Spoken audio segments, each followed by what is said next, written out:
dirais que tout bascule le jour où un ministre a dit qu'il fallait judiciariser Monsieur Petitot. Moi, je pense que... C'est à partir de là que... La bascule se fait là. Non, j'avais rencontré Monsieur Petitot avant qu'il n'arrive... avant l'affaire dite de la résidence préfectorale. Je l'avais rencontré par l'entremise de Monsieur Valeret. Et je pense qu'il était conscient du combat qu'il était en train de mener et des risques qu'il encourait, puisque à cette occasion, il m'avait demandé si j'accepterais de le défendre s'il devait rencontrer des difficultés d'ordre pénal, ce à quoi j'avais répondu favorablement, et je lui ai dit que je serais fier de le représenter à ce moment-là. Ouais. C'est-à-dire qu'avant même que tout problème l'arrivée, Rodrigue Petitot dit le R. Est-ce qu'on peut rapprocher micro, s'il vous plaît, monsieur? Voilà. C'est bon? Ouais, très bien. Rodrigue Petitot, ça t'a dit, attention, si rive moi bagaille, est-ce que OK? Est-ce que manquait là? Est-ce qu'on est là? Et moi là. Waouh. Ouais. Est-ce que c'est difficile, maître, lorsque nous avons parlé de défendre ce dossier, Rodrigue Petitot, le R, est-ce que ça compliqué ça difficilement ou bien quand on dit nous c'est pain et puis lettre? C'est difficile et facile à la fois. C'est facile parce qu'on défend des principes qui sont fondamentaux. Nous sommes en train de défendre quand même la liberté d'expression.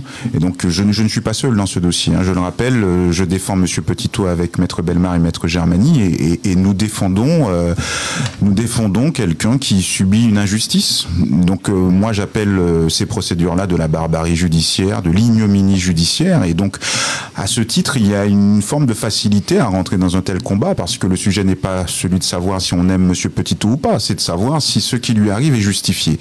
À mon sens, quelqu'un qui est incarcéré compte tenu de propos qu'il a pu tenir, c'est une ingérence disproportionnée dans la liberté d'expression. Donc, est-ce que c'est facile d'intervenir dans un dossier comme ça? C'est une fierté de défendre quelqu'un qui se retrouve dans une situation aussi injuste. Et la profession d'avocat ne peut que s'enorgueillir, et l'avocat ne peut que s'enorgueillir d'être dans un dossier dans lequel il doit rappeler aux uns et aux autres où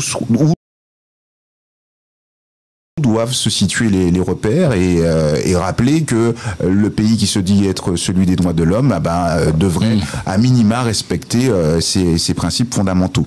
Est-ce que c'est difficile maintenant? Ça peut l'être par moment parce que nous avons, je dois bien l'avouer, l'impression par moment qu'on fait autre chose que du droit.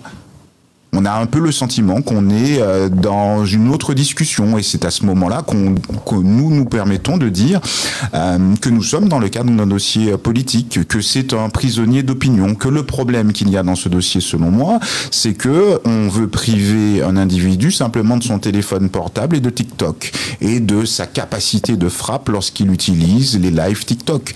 En conséquence, la chose la plus simple pour, en définitive, un peu calmer la colère sociale, c'est de prendre le leader de cette contestation et de l'incarcérer. Il me semble que là, nous sommes en train de basculer dans un régime qui ne me plaît pas du tout. C'est pas un modèle de société auquel je tiens. Et la France, qui il y a encore quelques semaines était extrêmement choquée par l'incarcération en Algérie d'un auteur qui s'appelle Sansal en disant c'est pas possible, on ne peut pas faire ces choses-là. Ça pose pas plus de problèmes que cela concernant Monsieur Petitot.